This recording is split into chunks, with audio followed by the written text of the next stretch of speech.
কোনদিন কাবাগরের সামনে গেলে বা কোন আত্মীয় স্বজন গেলে বলবেন, কাবাগর দেখার সাথে সাথে প্রথম যখন কালো অংশটা চোখে পড়বে, যখন আপনি মসজিদে হেরমের গেট দিয়ে ঢুকবেন, যখন ওই Fahad gate, king Fahad gate আছে, যখন ঢুকবেন অনেক দূর থেকে কালো কালো কাবাগরের একটু একটু দৃশ্য ভেসে উঠবে চোখের সামনে।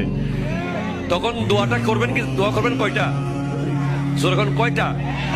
একটা দোয়াই কবুল হবে দেখার সাথে সাথে। কাবা ঘর দেখার সাথে সাথে প্রথম যে দোয়াটা করবেন ওটা কবুল করবেন কে? এখন শিখে নেন, অনেক মানুষ জানেন না হিকমত। আপনি একটা দোয়া করবেন, একটাই শেষ, একটা সুযোগ পাবেন আপনি, কিন্তু আপনি এমন এক দোয়া করবেন যেন যতদিন ওখানে থাকেন প্রত্যেক দোয়া কবুল হয়ে যায়। এই হিকমতি দোয়াটা শিখে নেন।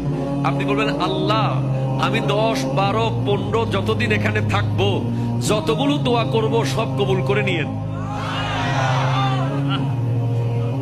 দোয়া করছেন কয়টা? পাবেন কয়টা?